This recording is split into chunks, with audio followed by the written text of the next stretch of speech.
The 2024 Player Development Conference is 1 month away. Y'all, let's go. It has been great to see all the comments. All y'all have like blown away my expectation by watching the 2024 Player Development Conference video, which you can find here. Over 270 views. It's incredible. Loving the support. Can't wait to see y'all there. Thank y'all for sharing, reposting, all of that. Y'all, we're hitting that final stretch and we're 1 month away. And in an effort to fully put my attention to this last month of just making sure everything's incredible for you all that are attending, you all who have purchased your tickets, I'm scaling back on the Player Development Pod. But you're watching or you're listening, so that means we have a podcast today.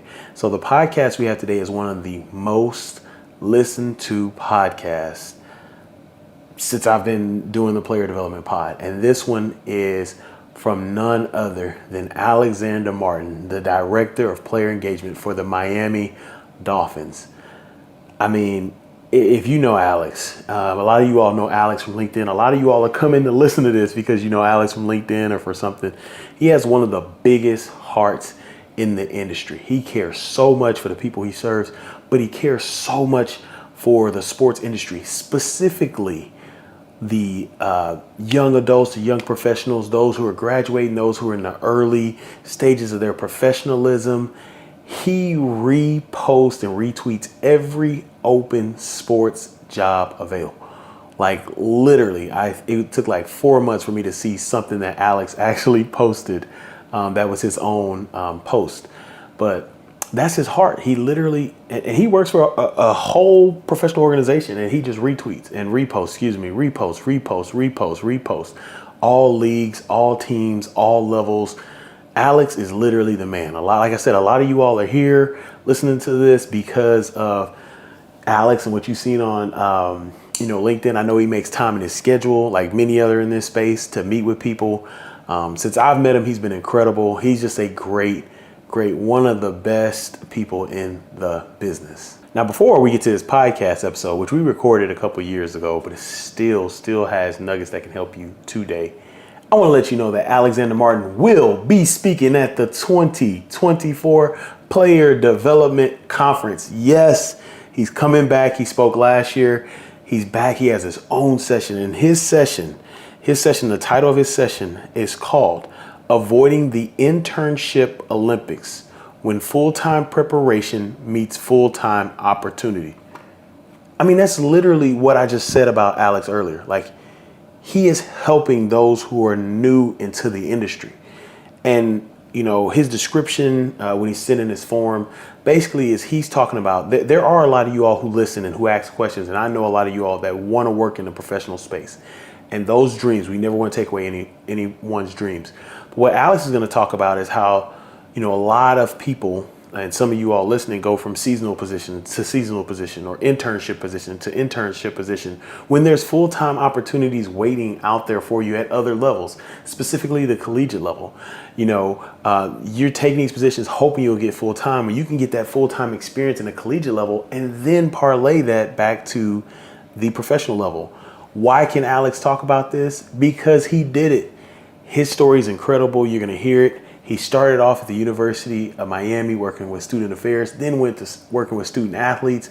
Then, because of all the work he did at that level while he was in a full-time position, which he will talk about, the Miami Dolphins noticed the work he was doing, not with the student athletes of Miami, but what he was doing in the city of Miami and with the ACC conference.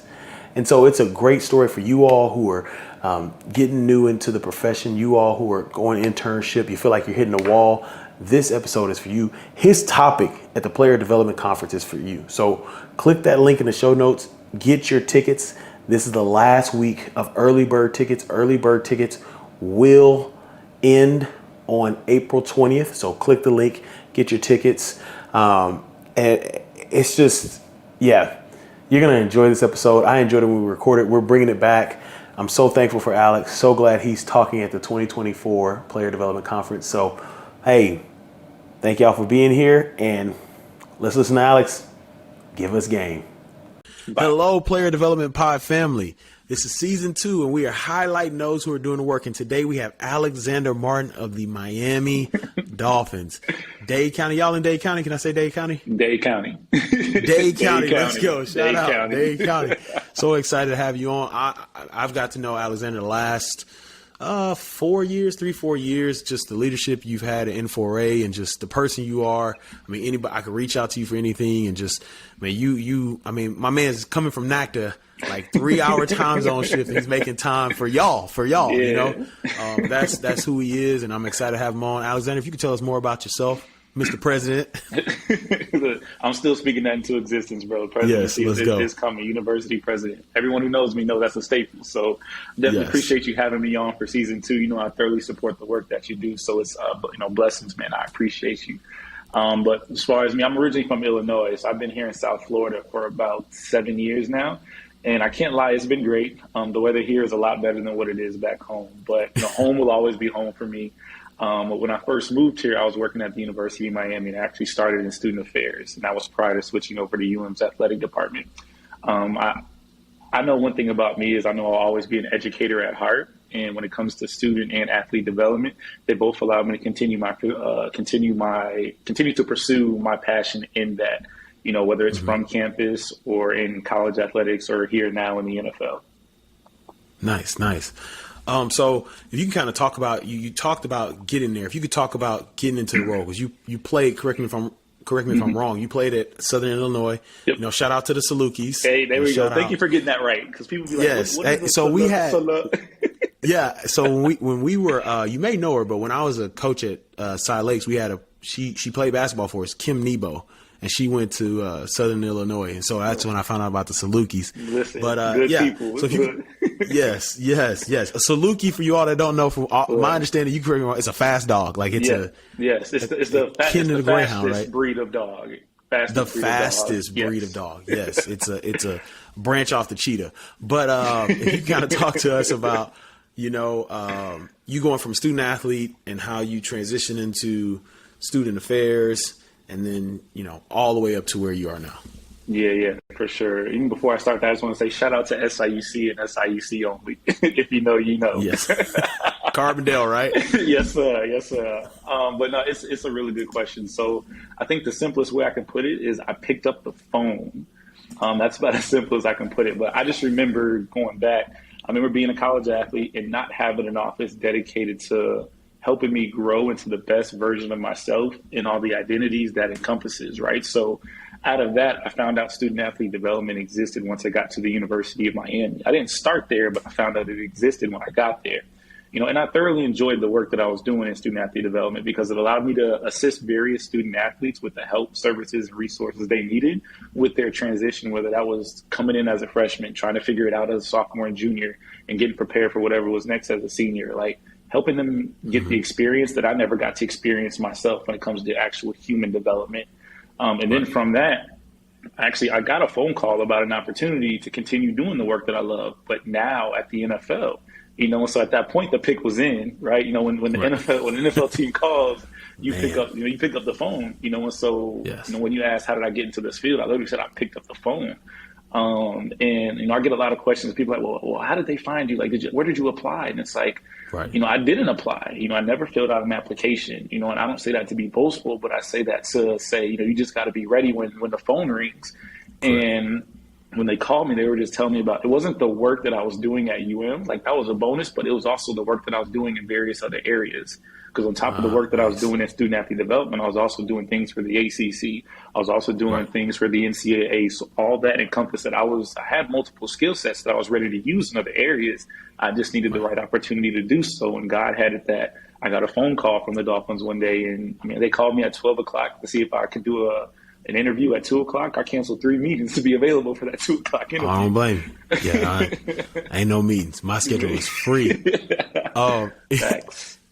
If you could talk about, because one thing you talked about it, but one thing I admire about you is just, I think a lot of people get caught, I don't want to say caught, but are so focused on their role. You did a lot of other stuff. And even in the city of Miami, I believe you were highlighted in one of the magazines in the city of Miami. Correct me if I'm wrong, for the work that you were doing there. Can you talk to people and just encourage people about, like, your mindset and like, hey, this is my role. These are my job responsibilities, but there's so much growth. Like you talked about the human development that these other opportunities can provide. So if you can kind of talk about that. Yeah, no, and it's great, and this is what I love talking about, And as far as developing myself, like I keep the mindset of a forever student, right? So I'm constantly trying to learn new things, gain new skills, and that's what I got from my mentor, Dr. Derek Williams, back at SIU, and he taught me back then, sophomore year, and it's funny to this day. I can hear him in my ear, and he's like, "Hey, Mark, you got to keep your mind sharp. You got to keep your mind clear. You got to be forever progressing. Never become complacent, but pursue excellence." And that still sticks with me till today. And so, as far as my role when I was at Miami doing student athlete development, again, the job I could do, but I was ready to gain more skills. I was ready for more responsibility. I was ready to learn new things. And so I'm like, okay, well, while I have mastered my essential role and position at the University of Miami, I have that mastered. Why not take this opportunity to pursue other goals and gain new skills? So I started partnering with work with our ACC family. Shout out to my ACC fam. Started doing more work with the NCAA, doing disc assessments, doing lead facilitations for Career in Sports Forum or Student Athlete Leadership Forum and things like that. And what that taught me was that you're never going to be perfect as a professional, but you can always continue to grow. And I became a better facilitator through doing all that. I was meeting great people, started my network, but then also finding out new opportunities like NACTA and N4A, and so shout out to my N4A fam, but just putting myself in positions to succeed, but also not succeed myself, but help others around me succeed as well. And so that's really where my mindset comes from is Dr. Williams, speaking into my ear, hey, Mark, you got to stay sharp, continue learning and just forever be progressing. See, I like that. I'm a big fan of that. I'm a big believer of like what I do. And I tell people all the time is like, I like to go around and just say hello to people in the office. And I tell them all the time, like, I'm going to be around. Like I say hello. And then eventually once you get to know each other, hey, what are you working on? Like, what's the number one thing you work on or something that you do that I don't know? And let's share because you're learning because then now I learn this department. Okay, if they're going to work with us, I know I need to get this to them now because of whatever they do or just things like that. So I'm a big believer. I'm a big believer in what you said. Just continue to learn. If you could share your daily responsibilities with the Dolphins.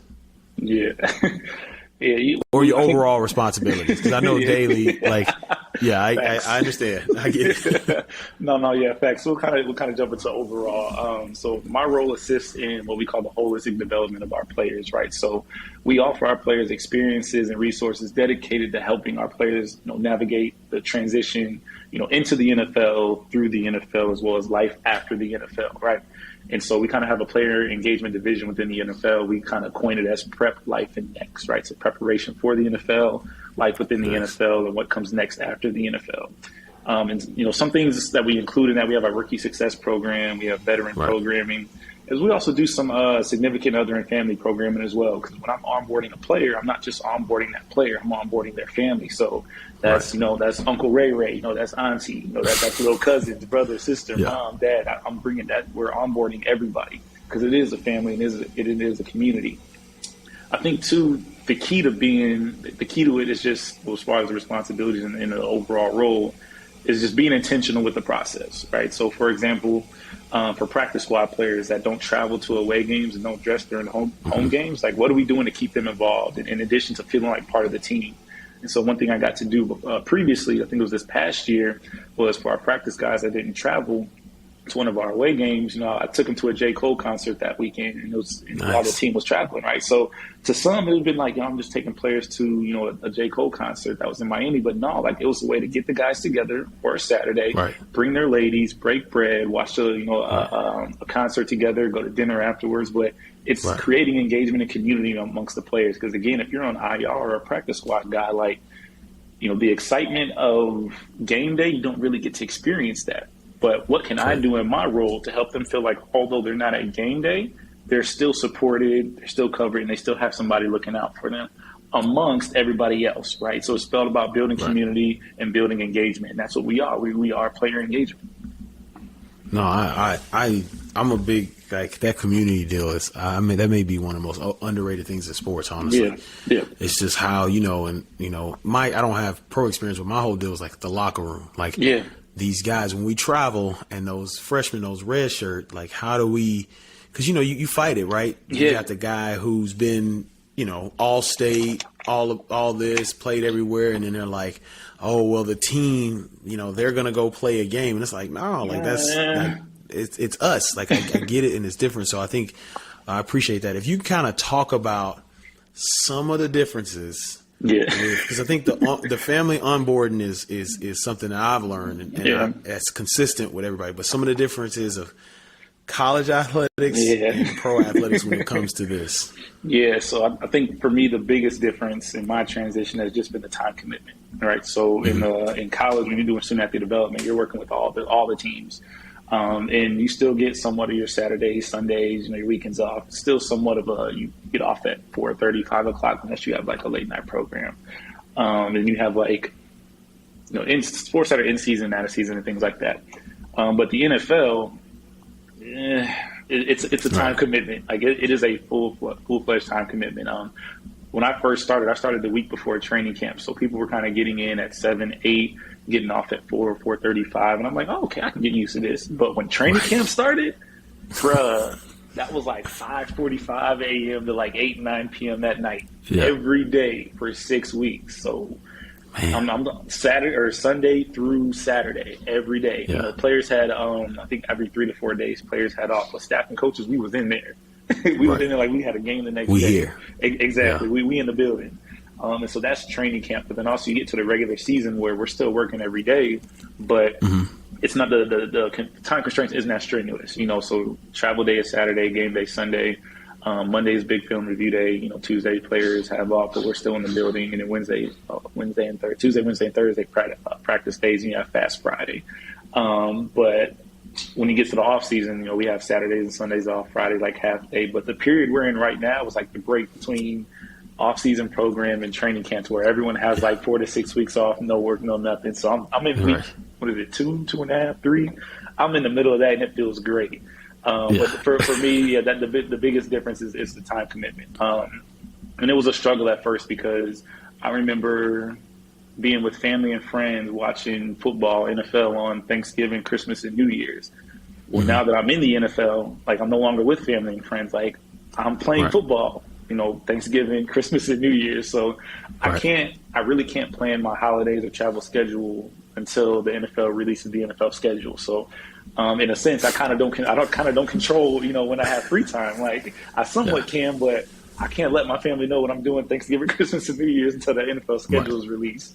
And so that took a little bit of that took a little bit of transition for me to get comfortable with, and which it was. I mean, this is what I love to do, and I love the work. But I think too, in regards to the type and level of programming, in the NFL, it's different because now guys are like adults. I say adults as we know adults. No, I get it. Yeah, they should be adults. It's business. But it is a business, right. So when I'm looking at players. So for instance, in my role, when I onboard a player, I'm usually the first person they see when they walk into the building. I may be the first phone call. But if we have to cut a player, I'm the last person they see also. So I see you when you come in, but I also see you when you leave. So it's a different mindset. But the mental health aspect in the NFL is crazy because in college, you're still in that in college athletics, you're still in that bubble of higher ed, right? But in the NFL, like there are no guarantees. You know what I'm saying? Like there is no safety net, right? Like if you get cut, you get cut. Now there are services and resources through the NFL and NFLPA to help guys stay on their feet as far as training and things like that if they do get cut. But just preparing guys from the mindset of, take the NFL draft. Like just because your name gets called, like that's great, but like you still got to make it through rookie minicamp, and then you still have to make it through training camp, and you still have to make it through preseason just to make the 53-man roster. So just preparing these guys mentally for what life in the NFL is like, because we have this thing called the rookie wall. So where there's a point in the season where most rookie college players are usually done, playing. That might be November, December, or January. But like in NFL, that's like the halfway point. You still have half a season to go in the NFL to where you would normally be done in college. So the type and level of programming that we do, we have to be heavy on the mental health aspect. We have to be heavy on the personal growth aspect as well, because in the NFL, just the way the schedule is set up, you can think about football for 24 hours a day and never leave that mindset. You can never take that helmet off. So we got to do a good job in player engagement and making sure that we're providing opportunities for our players to step away from the game when they need to step away from the game and just be a son, just be an uncle, just be a father, Right. or just be them, just be Alexander Martin for a day and not necessarily the wide receiver, and so we're just being very intentional in our program and making sure that we're hitting the guys' needs. Now, of course, no two needs are the same, but that's why building trust but also sustaining trust is just as important in this role. No, I appreciate that. So going back to this is probably a question you get all the time, and I the only it. reason I have this, the only reason I put it on here is just once again, there's students listening to this, there's people that want to get into it, listening to players like that are playing right now. They're like, hey, this player, development, player engagement, I like that. And you've got this question. I get this question every time, and I just have to I smile and laugh. I know the answer to it, but can you tell everybody what your everyday looks like? Yeah, for sure. So I'll try to make it as succinct as possible. So, again, no 2 days are the same, especially in athlete development. But typically, we have what we call our team schedule. That includes our team meetings, O&D meetings, special teams meetings, practice, media availability, and things like that. All the stuff that's team wide, right? But then we have what we call the schedule beyond the schedule. And that's where we come in player engagement. That's where we have rookie success. We have veteran program, and we have community service. But I think most importantly, finding ways to be available if and when the guys need us, right? Our number one role, our number one thing in this role is the well-being, safety, and holistic development of our players. We have to be readily available to assist in that front. So a lot of what I do in the schedule beyond the schedule is really navigating and finding time within the team schedule, right? Because I'll go through a typical day. We'll wake up in the morning. We'll have treatment for the guys early in the morning, breakfast. We'll have team meeting. We'll go into O&D meeting. Then we'll go into special teams meetings. Then we'll have walkthrough. Then we'll have practice. And then we'll have lunch after that. The lunch be fire, bro. We get so much food. It's so good. But then after lunch, you'll go right back into O&D meetings. You'll go right back to special team meetings. You'll review tape, lift, film, and then you have dinner, and then we're out the door. That's probably the quickest and simplest way I can put it. But again, typically we have the team schedule, which tries to stay consistent mostly. But again, the schedule beyond the schedule is where I come in with the rookie development, the veteran development, practice squad guys, RI guys, IR guys, community service. But again, just finding ways to meet the guys' needs. Sometimes we'll have a group of players come in and be like, yo, we're trying to learn about crypto. What can we do? I bet. I'm going to make a phone call to a local restaurant, see if we can book the back room, and then bring in an NFT or crypto expert, and we'll chop it up and break bread over dinner, talking about NFTs and crypto and things like that. So it's a lot of being flexible, but also be a lot of FaceTime as well, and just making sure that you can call an audible when need be, or you're ready if and when a player needs you. Yeah. So hopefully that was specific enough to where. No, that was good. That was good. So what is the biggest thing that you've learned in this role? Yeah, and looking at year 2 right now, I mean, it's been crazy, but for me, you have to be willing to adapt and call the audible. I mean, the schedule changes constantly. You'll be pulled in every direction. Everybody needs something. And I know as a wide receiver in college, we were always taught to keep your head on a swivel. For me, that still applies today. And, as athlete development professionals in the college and professional space, we're in a very unique position where we kind of touch everybody. In college, if you're in student athlete development, you're talking with academics, you're talking with compliance, you're talking with the trainers, you're talking with the coaches, you're talking with the business office, staff, everybody. Right. It's the exact same thing in the NFL. I talk with our IT guys, I talk with our video guys, I talk with our scouts, I talk with the coaches, I talk with the trainers, I talk with the equipment room. And so most times when somebody needs something, they'll come to us in player engagement because we know we're that close to the player, or we're always in the player's ear. The players are always with us. So at 10 o'clock, I could be in a phone call from a trainer about a player, and then at 10:30, it's the video, right? And then by 12, I got a coach looking for a player, and then by 1 o'clock, I got communications looking for a player. So we're in the ear of everybody. So you always have to keep your head on a swivel. But also, it's helped me learn to continue to be flexible, but also just continue to improve my process, like my daily process of how I approach the day, and just being flexible with that too. Nice. So you work for Caleb Thornhill is incredible. I can go the guru, the guru, man. Like we talked about it before we got on. Like I was at the University of Houston doing player development, and we had a couple guys on the team at the time, and you all were practicing. The Dolphins were practicing at our indoor facility. Yeah. He reached out an email like, I want to sit down and have a panel. And he's got, Jason Jenkins, senior vice president, Wes Serrano, Trey. I mean, he's got like people, like these are people, like not like, hey, let me, and no disrespect to anybody, but like this is like, these are people. Great group. And, he's like, I want to talk to the players. I want to talk to them about those who want to learn about sports. And so I was just blown away by that. And then you see the work he's doing, and we'll talk about the specific program that you all do. That's just incredible. What does support look like to you in that role? Yeah. And I mean, first off, Caleb, like Caleb is, I mean, when you talk about player engagement and really setting the foundation for what it is and what it should be like, I mean, Caleb has written a playbook, like just to be able to learn from him, in this role has just been incredible. Not only learning new things about myself, but learning new things about the NFL, player engagement, just following in his role, following his lead and taking on it, and looking at the way he leads his leaders, not just with me and our staff assistant Tyler, but also with the players, how he approaches his day. It's his work ethic is incredible, and I think anybody who knows him knows that. And even for support in my role, what I learned from him is communication and clarity, right? And I think it's kind of like what I said before, in professional and in athlete development, both professional and in college. Again, we're a unique position where we talk to everybody, and you could be you can't be everywhere at once, and that's why for me communication and clarity are crucial to success in this role. But that's what I learned from Caleb, like communication and clarity. There is no clarity like clarity. With as many people as we talk to in a day, I mean, it's crazy. Like the group the group text messages, the teamwork, the phone calls, the emails.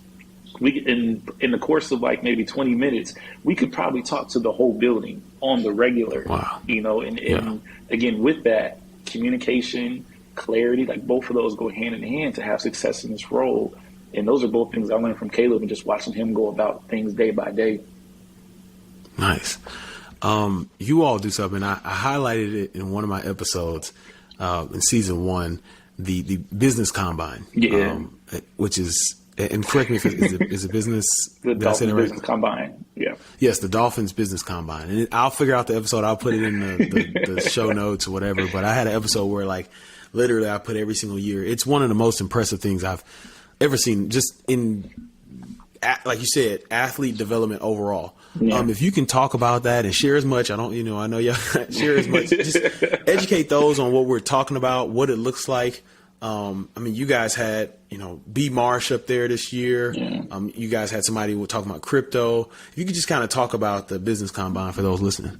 Yeah, for sure. Yeah, no, DBC, I mean, it's incredible. Again, that's another Caleb Thornhill original, it's a week-long learning experience, built for the players by the players, right? So, and it helps them unlock the essential skills needed to thrive in business management and entrepreneurship. So, like you said, we had Brandon Marshall up there this past year, and it was good to see him on stage and talk to the guys about he's able to take all of the skill sets he has that was both on the field and off the field and set up House of Athlete, with the mental health aspect of that too, because I think that also goes unnoticed is how Brandon Marshall puts mental health in with House of Athlete, but then also now production studio in the House of Athlete. So putting people in front of the guys who have been intentional and driven, a lot of them former players, on how to set success up for yourself outside of the sport, whether that's during your playing so you can be set up after you're done, or when you're done and all right, so say you're done playing and now you want to invest your money in something else. So the business combine is really key and intentional on putting putting people in front of the guys to help them learn and gain the skills necessary to thrive in business management, entrepreneurship, but also just self-development and professional development within self. Self-development is great, but professional development within self is kind of taking it to the next level. And that's what the DBC is all about, between putting speakers in front of the guys, but also the deep dives where we take the guys out of the site and actually take them to different companies across, South Florida to see what it looks like in action, right? I think it's one thing to watch tape and write notes on something, but at some point you got to go practice it, right? And so we take the setup of what practice game film is like for the players on the field, and we apply that to the business combine as well. Nice. All right, we're going to take a break in the episode. Once again, this is one of the most listened to episodes of the Player Development Pod, and there was 3 takeaways I took from this episode. Number 1 was the growth mindset. You're going to hear Alex, maybe you already heard him, you're going to hear him by the time you finish this podcast, talk about like the growth mindset he had. He wanted to grow as a professional. So he would take responsibilities outside of his role. He would do certain things. You heard about how he worked with the ACC instead of just worried about working with his role with the University of Miami. And so he did a lot of things because he wanted to grow as a professional overall. Number two, he talks about mentorship. He talks about the words of wisdom of Dr. Derek Williams and how he just helped Alex. And you'll hear that path he has and just the impact that he had on Alex's life. I think a lot of you all are looking for mentors, and mentors are a great, they're great and they're needed in any profession that you're in. And so if you're looking for mentors, reach out. There are a lot of people who do want to mentor, but having a great mentor is huge. And then number three, if you stay ready, you don't have to get ready. But he talked about staying ready. That part is one of my favorite lines from Andy Mineo. But he talked about being ready and staying ready. He, as you hear in this episode, is on the path to do major things in his life. And the Miami Dolphins found him while he was doing things. And because he was ready, he was able to fit the need that they had. And so those are my three takeaways from this podcast. I'll let you get back to it and enjoy the rest. But once again, Alexander Martin will be speaking at the 2024 Player Development Conference. Get your tickets. Click right now. Pause after I give you this spiel. Get your tickets. Early bird ends this week. You do not want to miss his session. Get your tickets. Click the link in the show notes. And let's get you back to the great Alexander Martin. So we'll move to the advice part. And you already shared with us the best advice you got from, shout out to Dr. Sean Williams, correct? Dr. Derek Williams. Yeah. Dr. Derek Williams. Shout out to Dr. Derek Williams. That's my guy. Yes. What advice you've done a lot, and you're in. I know you probably came from from NACTA, giving so much advice to those. But what's advice to those looking to get in roles, let's say student affairs, student athlete development, and even a player engagement position? Yeah. And to kind of go back real quick, so it was a question that you had asked, but I want to clarify it too. It was like the best advice I ever received in my life. And I'm glad that I heard that last piece of the question, because I think this is so key. But, for me, and this is kind of one of my guiding principles, I think too many people miss the opportunity to raise their game to a higher level because they don't take advantage of opportunities to reach back for others and teach others as well. A lot of the success that I've had, college, learning, higher ed, learning student athlete development, to now learning, player engagement. I've met some phenomenal people, whether they were, my supervisor, somebody I worked with, or a grad student. It's just whatever I can do to continue learning. I'm also going to take what I've learned and make sure I pass that to somebody else. And that's what filled my cup when I was in Vegas for N4A. I know I've had a lot of experiences, and it's great getting to see people you haven't seen in forever. But for me, sitting on the new member orientation panel and talking to a lot of the new members of N4A, those who are new to the association, but also first time working in athletics, me just being able to pour into them everything that I had to experience, the good, the bad, the ugly, the successes, the ups and downs, just so one, they can get a look at what this work looks like, but also something to look forward to. Like, we all know in this work, not every day is going to be a great day, just like not every day is going to be a bad day.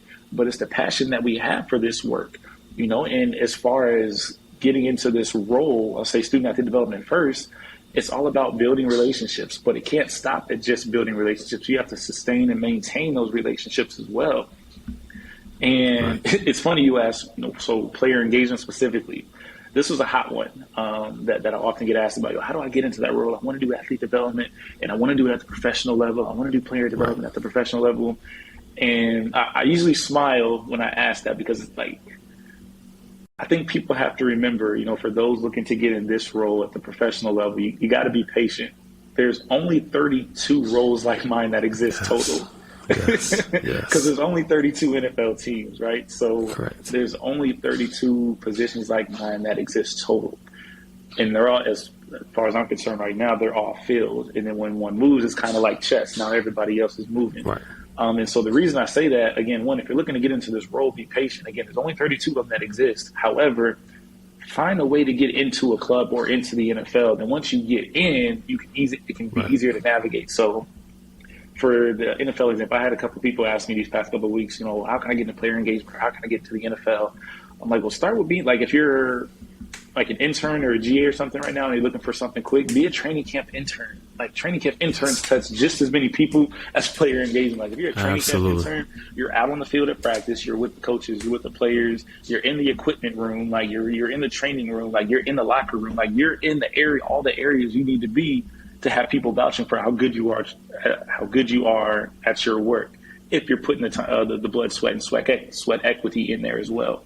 But you just got to find a way to get in first. And once you get in, then you can navigate the space. If a player engagement, position isn't open, look at ops, look at scouting, look at equipment, look at community relations, look at public relations. There's more than one way to get into, an NFL club.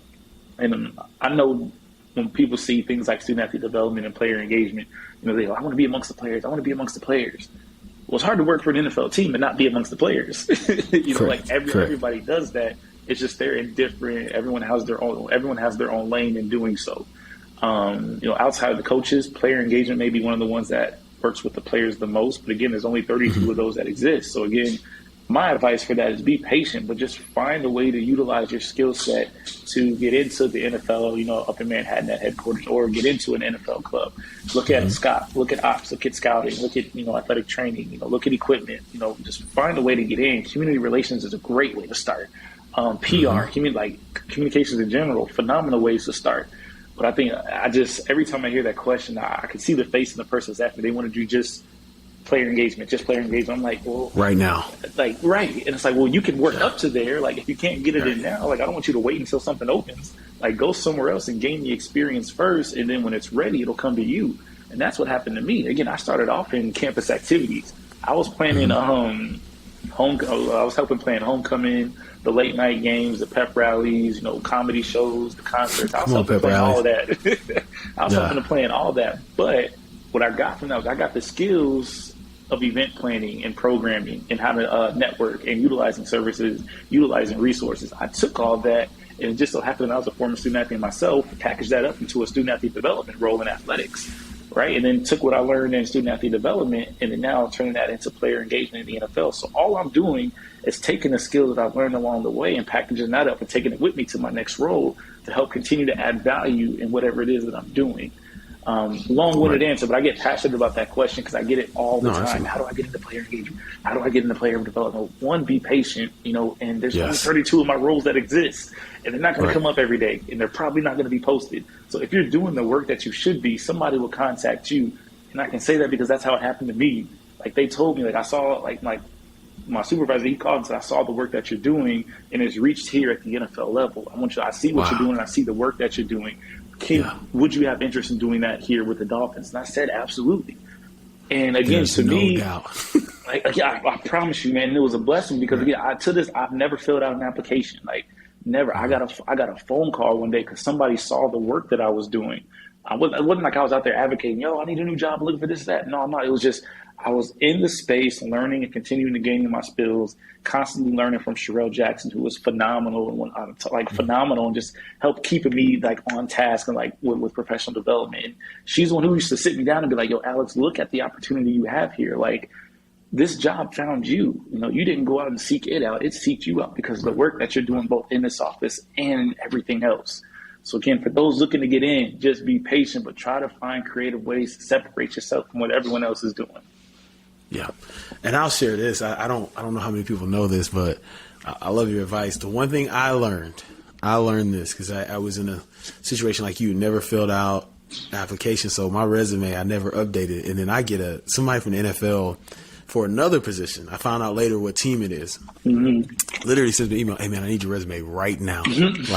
Somebody's looking for somebody. I'm I literally start freaking out. I'm like, man, I ain't touched this resume in 2 years.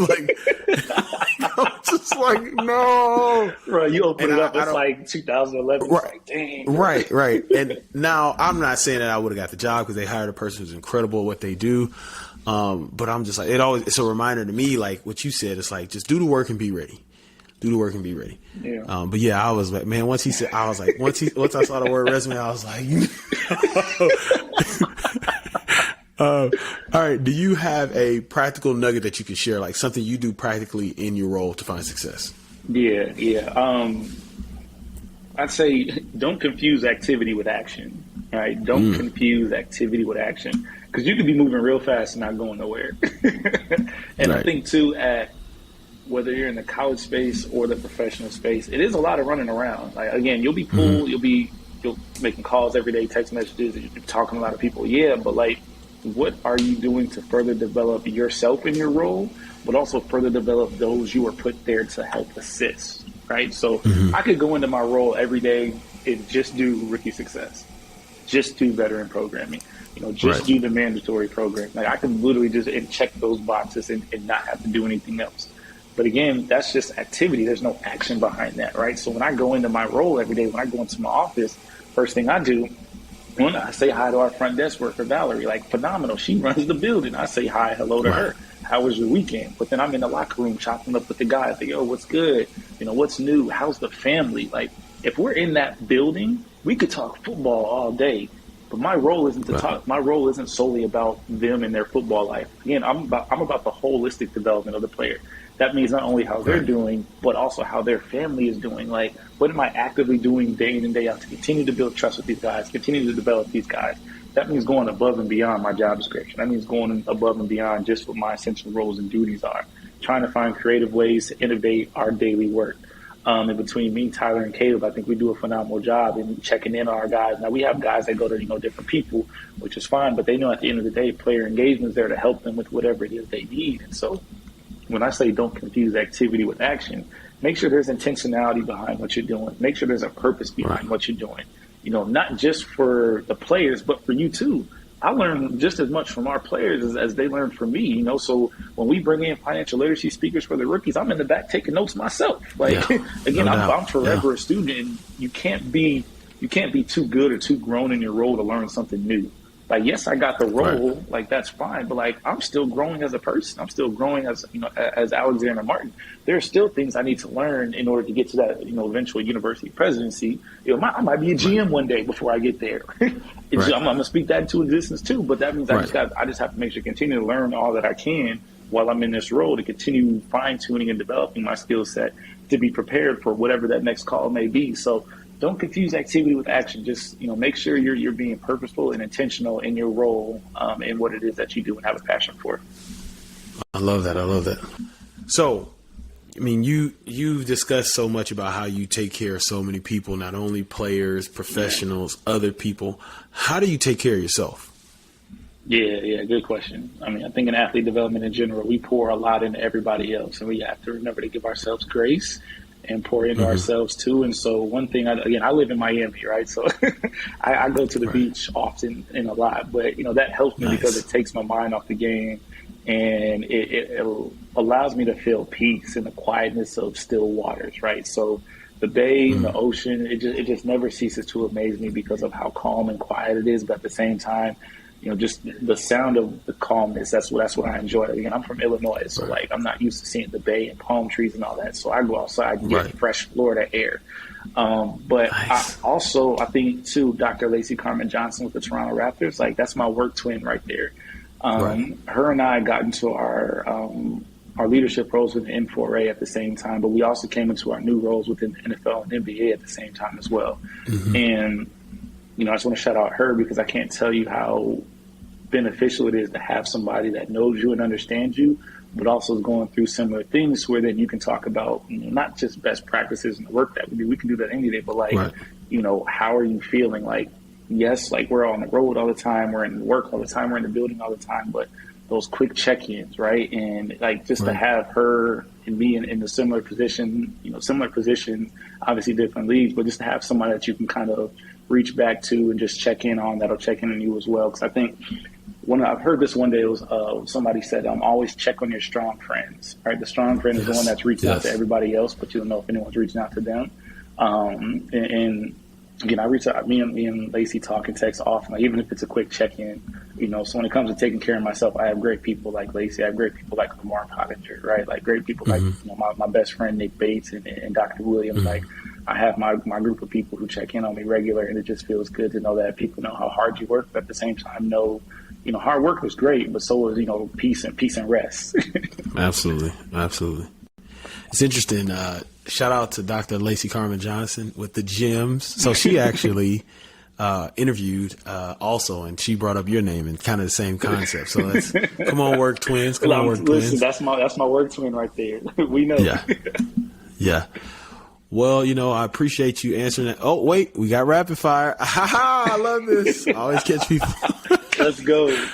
All right. Here we go. What are you reading right now? What are you reading right now? I'm actually going back and reading Atomic Habits. The reason I'm going back to read Atomic Habits is I'm constantly learning, but I find that Atomic Habits is a great way to not only fine tune your habits, but also help you set new standards, right? Like you can have your habits that you do every single day, but what standard are you setting with those habits? Is it a low standard or is it a high standard? And if those habits become something that you can do day in and day out fairly easily, then maybe raise the standard a little bit to challenge yourself each and every day. So I like that. I like that. That is one I definitely need to go back and read. It's one of my favorite reads ever. I need to go back and read it. Yeah. What daily discipline are you working on? Daily discipline I'm working on. So one thing I relearned about myself in Vegas, I'm an extreme introvert, bro. Like I got energy for days, but I am an extreme introvert. But one thing I continually work on every single day is being comfortable in those spaces where I'm used to just comfortable being an introvert, right? So I know I talk to people on the daily and all that, but every day I try to get better, just not necessarily saying more, but feeling comfortable, in large spaces and large people for long amounts of time. And I'm getting better at it. That doesn't mean I can't do it. Like I love being around my people at N4A, but I would tell them like, I got to go back to my room and recharge my battery. But one of my disciplines is just being comfortable, in those spaces for longer periods of time. And again, not necessarily meaning I have to say more, but just feeling comfortable more. Absolutely. Okay, you've been in Miami for 7 years now. Yeah, man. What? Somebody gives you $25 for lunch. Where are you going?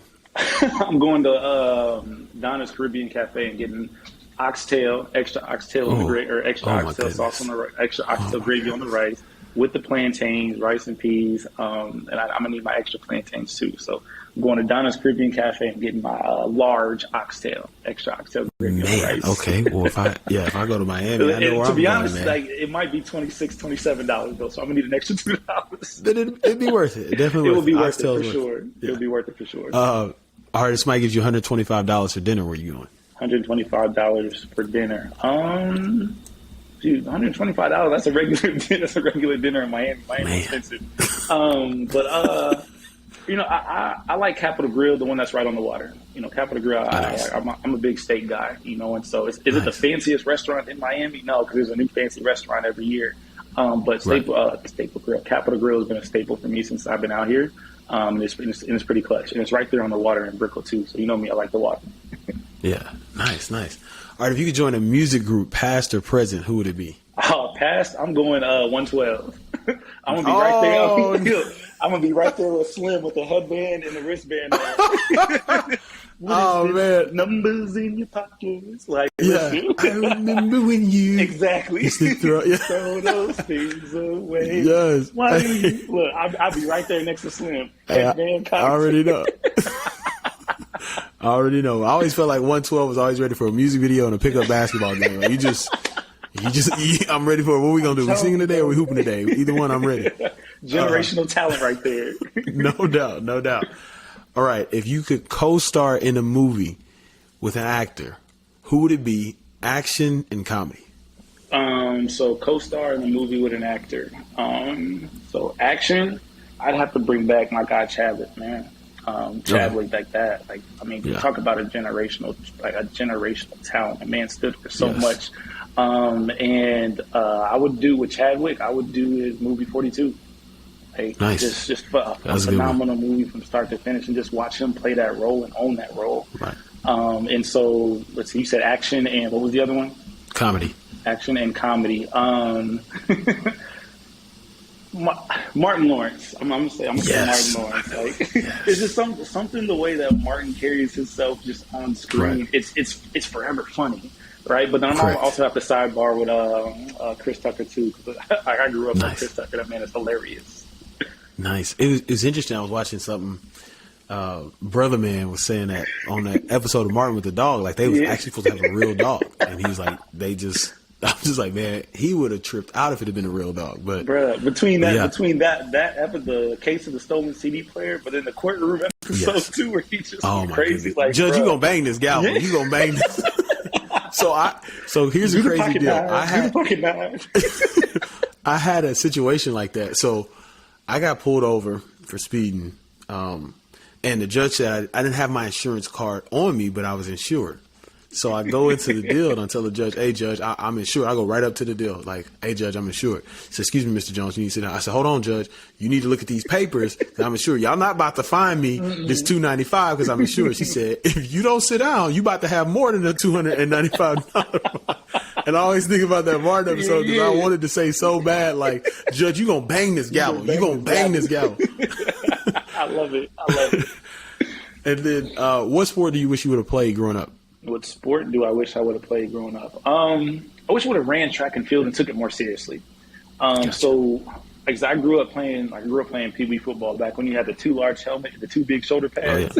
Oh yeah. Like, but I always ran track to like stay in shape and like keep me busy. But I feel like, you know, if I'd have just took it a little more seriously, you know, that could have been one of my dream callings. Like, I don't regret anything. But if I didn't take, you know, full steam ahead in football, definitely would have ran track and field, the 1, 2, and the 4. Nice. People don't like the 4, but look, I was the first one to hop in the 4 if I could. Boy, the 4 was when cats used to like take off running. I remember my first track meet, I'm a thrower. I'm like, why everybody take off running? And the coach goes, hey, I need some 400 runners. They gone. That 400 is, and it is a sprint. It's a dead sprint. There's no doubt. There's no doubt. All right, how can our followers? How can they follow you and support you? Yeah, for sure. So if you want to follow me on all Twitter, I'm on Twitter and Instagram. It's at 2_ it's Alexander. Same username for both. So that's at _ it's Alexander. Awesome. Alex, thank you so much. Sorry, Alexander, thank you so much for being on here. We appreciate you, your time, man, and just the knowledge you've given everybody who's listening. And that's all for today. I appreciate it, man. Thank you, Ed. You know you're my guy. Look, I just, whatever ways I can continue to support you in this mission. I love what you're doing with the Player Development Pod, man. You know I'm an avid listener, so, you know, keep up the work. I'm going to keep listening. Appreciate it. Thank you.